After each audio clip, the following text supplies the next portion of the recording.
కృపగలిగిన దేవుడు, మహోన్నతుడైన దేవుని బట్టి, ఈ దినాన్ని దేవుడిచ్చిన ధన్యతను బట్టి దేవునికి వందనములు.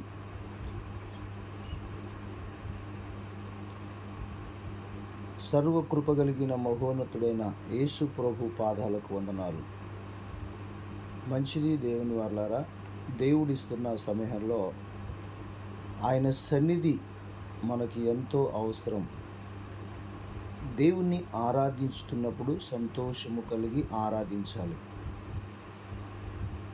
జనములు సంతోషించుచు ఉత్సాహధ్వని చేయును గాక.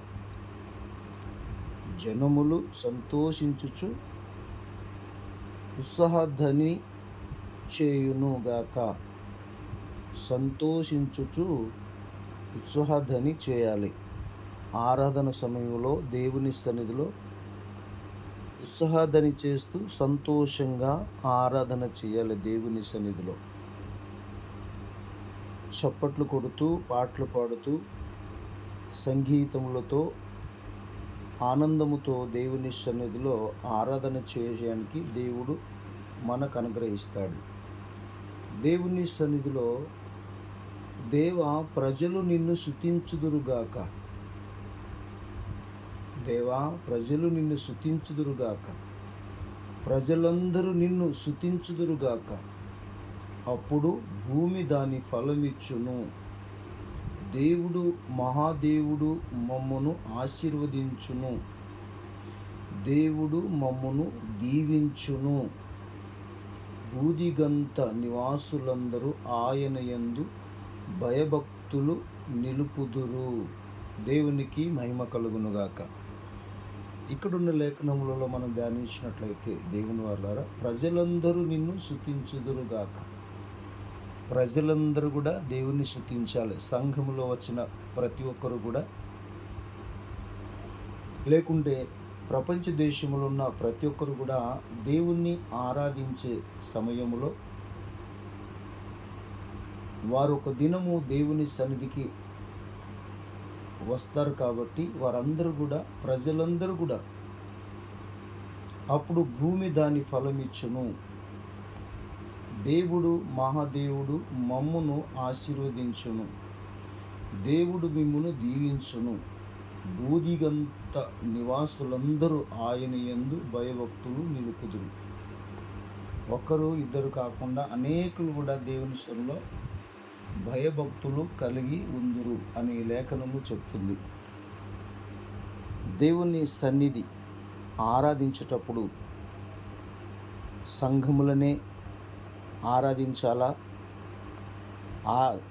ఆలయానికి వెళ్ళినప్పుడే ఆరాధించాలా అన్న విషయాన్ని మనం ధ్యానించినట్లయితే, మనం కూడా దేవుడు నీకు ఇచ్చిన ఆయుష్ని బట్టి నువ్వు ఆరాధనలో పాల్పంపులు పొందుకోవడానికి నువ్వు ఎక్కడ ఉన్నా కూడా ఆ సంతోషం అనేది నీ హృదయంలో ఉండాలి. దేవునికి మహిమ కలుగునుగాక.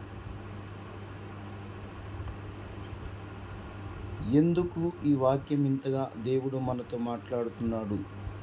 నీతిమంతులు సంతోషించుదురుగాక. దేవునికి మహిమ కలుగునుగాక. నీతిమంతులు సంతోషించుదురుగాక. వారు దేవుని సన్నిధిని ఉల్లసించుదురుగాక. వారు మహానందము పొందుదురుగాక. దేవుని వారలారా, దేవుని సన్నిధి మనకు తోడుగా ఉంటుంది కదా. నీతిమంతులు సంతోషించుదురుగాక. వారు దేవుని సన్నిధిని ఉల్లసించుదురుగాక. వారు మహానందమును పొందుదురుగాక. హల్లెలూయా. దేవునికి మహిమ కలుగునుగాక. పరిశుద్ధమైన దేవుని సన్నిధి మనం ఉండి ఎంత చక్కగా ఉల్లసించాలి, ఆనందించాలి, సంతోషించాలి కదండి. చప్పట్లు కొడుతూ స్వరమెత్తి దేవుని మహిమపరచాలి. దేవుని గురించి పాడుండి ఆయన నామమును బట్టి స్తోత్రగానము చేయండి. దేవుని గురించి పాడుండి ఆయన నామమును బట్టి స్తోత్రగానము చేయండి. దేవుని పిల్లరా, దేవుని గురించి పాడండి, ఆయన నామం బట్టి స్తోత్రగానము చేయండి. యెహోవా అను ఆయన నామమును బట్టి ఆయన సన్నిధిని ప్రహసించండి. ఆనందముతో సంతోషంతో ఆయన సన్నిధి దేవుని కొరకును ఒక రాజ్య మార్గమును చేయండి. ఆయన సన్నిధి ఎంత సమృద్ధిగా ఉంటుందో మనం ఆలోచించాలి దేవుని వల్ల. అయినను నీవు సమృద్ధి గల చోటికి మమ్ము రప్పించి ఉన్నావు. హల్లెలూయా, దేవునికి స్తోత్రం. అయినను నీవు సమృద్ధి గల చోటికి మమ్మను రప్పించి ఉన్నావు. నీకే మహిమ కలుగునుగాక. దహన బలులను తీసుకొని నేను నీ మందిరములోనికి వచ్చెదను. నాకు శ్రమ కలిగున్నప్పుడు నా పెదవులు పలికిన మొక్కుబడులను, నా నోరు వచ్చించిన మొక్కుబడులను నేను నీకు చెల్లించెదను. హల్లెలూయా. ఆయన నీకు నేను మొరపెట్టి తిని, అప్పుడే నా నోటి శ్రేష్టమైన కీర్తన ఉండెను.